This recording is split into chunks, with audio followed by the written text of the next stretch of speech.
Bonjour, aujourd'hui je vais vous présenter les commandes qu'on va utiliser sur notre terminal. Tout d'abord, on doit commencer par la première commande. Pour afficher la date, on tape la commande date. Voici, il nous retourne la date d'aujourd'hui. Ok.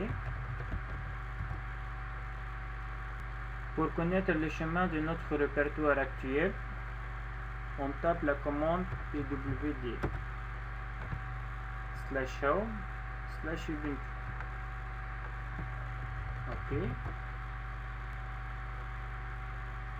Pour afficher le contenu du répertoire actuel, on tape la commande ls.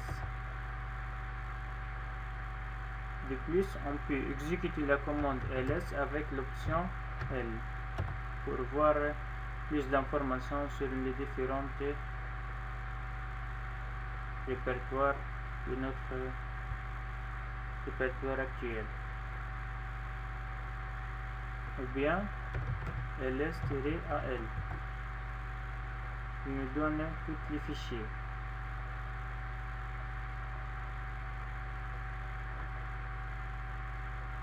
Ok, c'est bon. Maintenant, pour créer un répertoire, on fait l'exécution de la commande mkdir. Par exemple, répertoire 1, rep1 et répertoire 2, rep2. On peut vérifier ls et voilà deux répertoires créés. Pour supprimer un répertoire, on fait l'exécution de la commande rm. Par exemple, on va supprimer le répertoire rep2.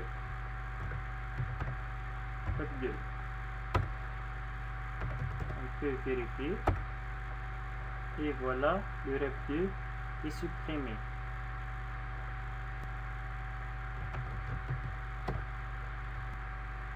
Maintenant, pour changer le répertoire actuel, on fait l'exécution de la commande cd rep1. Pour vérifier, on fait l'exécution de la commande pwd et voilà, maintenant on est sous le répertoire /home/ubuntu/rep1. Pour retourner au répertoire précédent, on fait l'exécution de la commande cd de point. De même, pour aller au répertoire /home/ubuntu/desktop, on fait cd /home/ubuntu/desktop. Et voilà, maintenant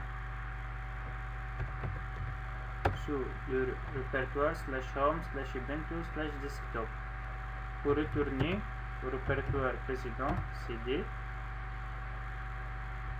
il y a une autre méthode avec cd avec titre pour remplacer /home/ubuntu, on remplace par titre /desktop.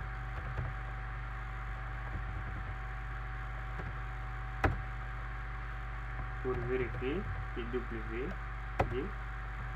et voilà le répertoire actuel. cd de quoi. Ok, c'est bon avec la commande cd. Maintenant, on va créer un fichier sous le répertoire /home/ubuntu/rep1. On fait l'exécution de la commande cd rep1 et maintenant on fait créer un fichier avec la commande touche fiche 1. On peut afficher le contenu de rep1. Voilà le fichier qu'on a déjà créé. Maintenant, on va écrire dans fiche 1 hello. On fait l'enregistrement en appuyant sur CTRL X. On fait la réponse Y signifiant yes pour enregistrer. C'est bon. Maintenant, par exemple, on veut copier le contenu de fiche 1 dans un fichier, par exemple 2. Tout seulement, on doit créer un deuxième fichier fiche 2 et ensuite on peut exécuter la commande cp fiche 1 espace fiche 2. On peut vérifier, il y a les deux fichiers fiche 1 fiche 2. On peut voir le contenu de fiche 2 et voilà, elle est. C'est bon. Maintenant, pour supprimer le fichier fiche 2, on peut exécuter la commande rm fiche 2. On peut vérifier avec la commande ls et voilà, il nous reste seulement le fichier 1. De même, il y a une autre méthode pour modifier le fiche 1 ou bien pour écrire avec la commande vi fiche 1.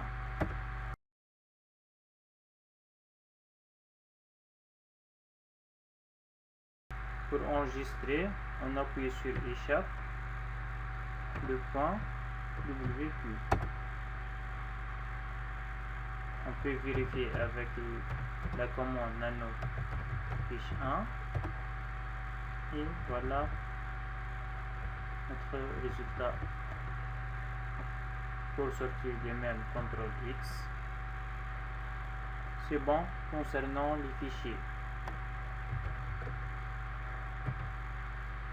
Toujours, on fait exécution clear pour effacer l'écran. Maintenant, on va voir comment modifier les droits d'accès pour un fichier.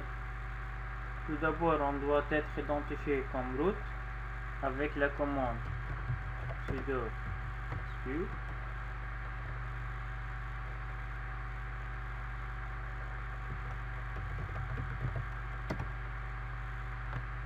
Root.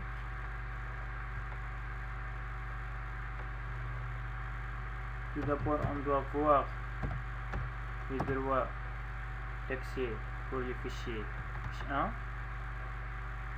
Voici concernant les utilisateurs. Ils ont le droit de lire et écrire, ils n'ont pas le droit de l'exécution. Pour les groupes, ils ont le droit de lire et écrire, ils n'ont pas l'exécution. Et other ont le droit seulement de lire. Maintenant, on peut modifier le droit d'accès pour l'utilisateur pour donner le droit pour faire l'exécution avec la commande chmod q pour identifier user plus x, c'est-à-dire pour donner l'utilisateur le droit de l'exécution pour le fichier 1. On peut voir la modification avec ls-l et voilà, l'utilisateur a le droit de l'exécution du fichier 1. Maintenant,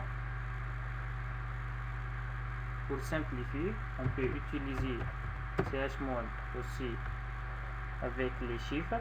Concernant 7, c'est-à-dire il a le droit de lire et écrire exécution. Read, il a le coefficient 4. Écriture coefficient 2 et l'exécution coefficient 1. Par exemple, l'utilisateur. Je vais modifier. Il a le droit de lire l'exécution seulement, c'est-à-dire 5. Le groupe a le droit de lire l'exécution et l'écriture 7. Et other, on va donner le droit pour lire et écrire, c'est-à-dire 4 plus 2, 6, fiche 1. On peut vérifier ls-l. Et voilà le 5, c'est-à-dire read and execute, 7 read, write, execute, and 6 read, write. Ok, c'est bon pour la commande chmod. On peut lire. Maintenant, je vais vous montrer comment changer le propriétaire du fichier. Par exemple, pour le fichier fiche 1, le propriétaire est Ubuntu. On peut modifier le propriétaire du fiche 1 avec la commande chown un utilisateur user test et fiche 1. On peut vérifier la modification et voilà, on a modifié le propriétaire de fiche 1. On doit avoir l'utilisateur user test. Et voici user test et notre utilisateur Abrahanator. C'est bon. Maintenant, je vais vous montrer comment modifier le groupe de propriétaires du fichier, par exemple fiche 1. Pour notre exemple, le propriétaire de fiche 1 est Ubuntu. On doit exécuter la commande en tant que root, n'oubliez pas. Et voilà la commande pour modifier le groupe propriétaire du fichier 1. On spécifie le groupe propriétaire et ensuite les fichiers. On peut afficher. Voici la modification pour le groupe propriétaire du fiche 1. C'est bon. Pour retourner au répertoire précédent CD. Pour plus d'informations sur une commande, on fait l'exécution de la commande man, par exemple man ls. Il nous montre les différentes options qu'on peut utiliser. Et voici les différentes options qu'on peut utiliser avec la commande ls.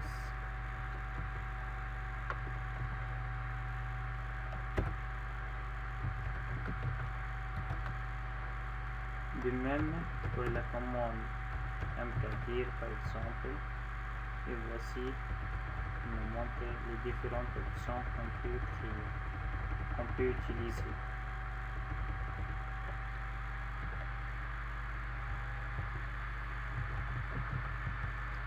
C'est bon. Merci pour votre attention.